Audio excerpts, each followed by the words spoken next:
Boop. We have an identity crisis in our generation. We take in so much from these external sources, whether it be personalities, platforms, brands. We see ourselves as what we consume and not what we're striving for as individuals and collectives. We need a mission, our purpose, a greater meaning born from our own origins. Welcome to The Mazist, where madness meets method and method meets mythos as we evolve for the better, for the stories we'll pass down to our children. I'm your host, Christopher, and today I want to talk about how I've started a crucial shift within my own identity and how it has redirected my life into a kind of fulfillment and how you can do the same. So when I say our generation, I mean Gen Z. I know I might look old, but I'm Gen Z, trust me, I'm 24. We are generally in this liminal state between who we were and who we will be. Now, this is ordinary for all intents and purposes. I don't have much else to say towards that condition other than that social media does a great job at creating these echo chambers where our opinions are chosen for us by the loudest, the most successful, the most visible, the most anything that gives them attention and us our dopamine. What I'm scared of is that this lost identity will only be heightened or will solidify as we grow older because we're not taking the steps as a collective to choose ourselves over that fleeting sense of pleasure or validation. And the collective only really begins to change when the individual changes. And I see a very particular shift that's possible for us, mostly because I've seen it change my own life. Because at first, originally, I was an unconscious student. The unconscious student. What do I mean by that? When I was in middle and high school, I was a decent student. A couple A's, a few B's, and the wayward C that, left a bad taste in my parents' mouth. I would see these mixed results and assume this vacant stare that just let the world wash over it. I think a lot of us had this attitude with school.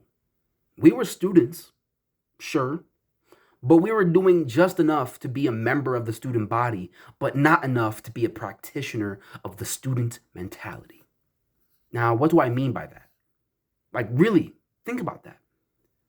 The student mentality is supposed to equip the thinker with a mindset flexible enough to adapt to adversity and learn from teachers, mentors, and peers alike without the ego of perfection or simply external and internal expectations. And I think that many above average students leaving high school enter a world of hurt in response to their first straight up failure or just the pressure of real world problems. I fell into this predicament pretty quickly my freshman year of college. And the problems I faced, spit me right back out to my parents and hospitalization as I experienced my first major psychotic break. And what I've realized, and this is kind of harsh, but it's true, I think, being an unconscious person while trying to achieve some elusive sense of success is an oxymoronic stance. But it's something more people do than meets the eye. You feel me? It led me to lunacy, to craziness, literally. And in the rubble of my mental health, I realized that I had to consciously build myself up again. No more passive participation in my growth. I didn't trust my mind anymore. You feel me? There had to be a serious reset of my whole attitude because it burnt me thus far. Enter the new self. Once I realized something had to change, I tried everything. Jobs became like mist in my hands, and money was the same way. I tried all sorts of different routines, different programs, different, beliefs that said conflicting things about my world. But nothing stuck with me. It wasn't until I realized that I had an identity problem that anything moved towards my favor. Because you see, identity is how the universe understands us as individuals. Yeah, there's nothing new under the sun, but there's never been a configuration of atoms and consciousness quite like you. Excuse me. And your identity is the starting point of your version of the world, your vision, your dream, your story. When I learned this, I realized I had to go deeper than a name change or alter ego, even though I still do that. It's fun. But no, it had to go deeper. This identity shift went deep into the assumptions and beliefs I unconsciously latched onto throughout my childhood. And ironically, the shift I ended up making had to do with what I failed at before, this student mentality. But it took it a step further. Through my psychosis and thus the patterns I obsessed over, I realized that I cared way more than I originally let on. About the world, I mean. It was a sort of like forced apathy that my school, trance practiced. As I learned more about myself in the years after my psychosis, not only did I find I cared about the world, but I actually wanted to be a force of change within it. You feel me? So this new self, this transformed self, it had to respond to this awareness of care, this desire to change, and this need to affect what it was I cared about. So I looked for models. That's what we always do. We look for the best examples in the world where we can learn from. And first, I found the archetypes. Your magicians, your heroes, your rebels, your lovers, etc. And the list goes on because as much as these archetypes make sense for the collective consciousness, I think the individual is just as much a hero as they are a lover or a magician given the right circumstances. I didn't see myself improving or doing what I set out to do by regulating my identity based on these narrative or character parameters. You feel me? That's not to say I didn't try them. I have like 3 outlines from the past 4 years of like D&D character sheets for me, myself, and I. You feel me? Like nobody else. Like generally speaking, all 3 left me confused and dissatisfied. And what I realized I was looking for was an identity that led to practical shifts in my life's operation. I needed a system. And funnily enough, me starting to consistently post my art, music, and writing led me to this current iteration of a system for me. And I call it the MAZIST Institute. Now you might be thinking, right? Why are you the institute? Who are you? Who are you to call yourself why did you choose to be an institute? What does that mean? I'm gonna say it like this. An institute is exactly what I am.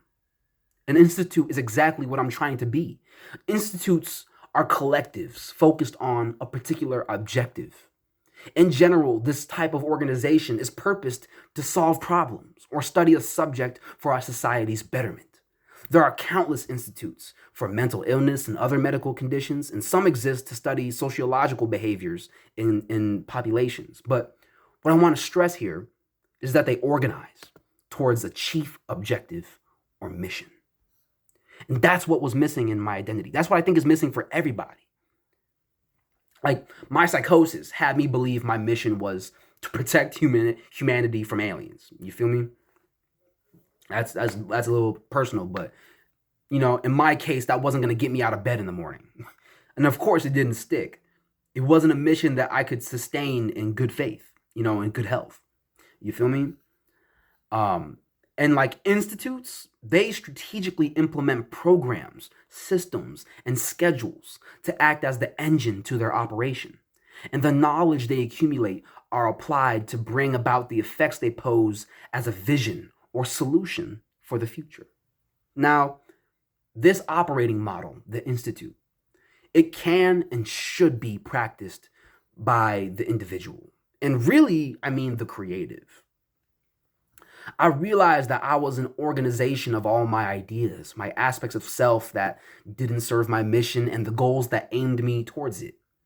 Knowing this, the Institute model spurred me to take myself more seriously as a creative, to take my identity into my own hands and learn how to be the change I want to see. You feel me? Writing became the assignment for the days on the mission. My blog's dispatches became the reports of the Institute to those tuned in. But larger than the practice was a philosophy, that I had to cultivate as the driving force behind my actions. So I made Mazism, a draft of creative philosophy and methodology that really serves to heal, but it's also an operation to produce the work I see as the building blocks of my vision. Like the pieces of a puzzle, my ism was attractive as a potential future for my art and a legitimacy for my ideas. But again, an institute doesn't place its value in its philosophy, but the operation they employ the philosophy for. Treating Mazism as now my focus, my philosophy, I'm now starting to think of its place in the world, where it fits in the art space, what conversation it adds to, what creative or thought lineage it's a part of. But, more on that in another video. So, to bring this to you, I think that if you are creative, an organizer, a thinker, it should be your utmost priority to shift your identity towards the mission your vision entails. You feel me? Now, for those who want to make like the Institute, the shift is a system. Rather than mantras or affirmations, it's really about habits and patterns repeated consistently. It's about dedication to practice and craft, for the love of it, the journey.